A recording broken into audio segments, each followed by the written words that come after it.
Rythme TV, la chaîne d'actualité autrement.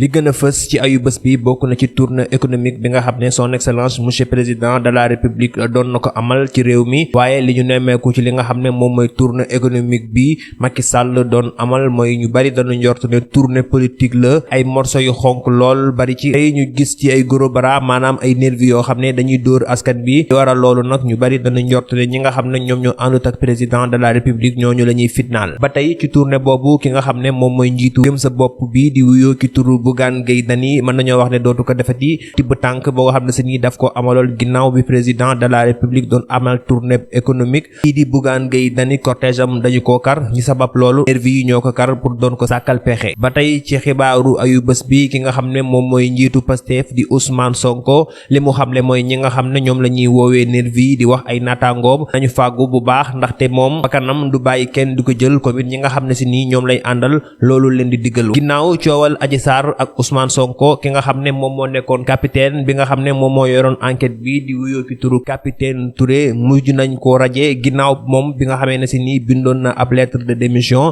waaye ki nga xam ne moom mooy président de la république dafa mujj bind pour di ci wane ne ki nga xam ne si nii moom mooy capitaine Touré léegi ab simple soldat léegi la doonatul capitaine fi nga xam ne moom mooy gendarmerie nationale. ba tey ci mbirum gendarmerie la ñuy des ba tey ak ki nga xam ne moom la ñu wàccee di Jean Baptiste Tine ki nga xam ne moom moo ko wàccee mooy ki nga xam ne mooy njiitu réew mi président Macky Sall ki nga xam ne moom lañ ca toftal mooy ki nga xam ne moom mooy Moussa Fall loolu moo doon li gën a fës ci ayu bés bi ba beneen yoon ci Rythme TV.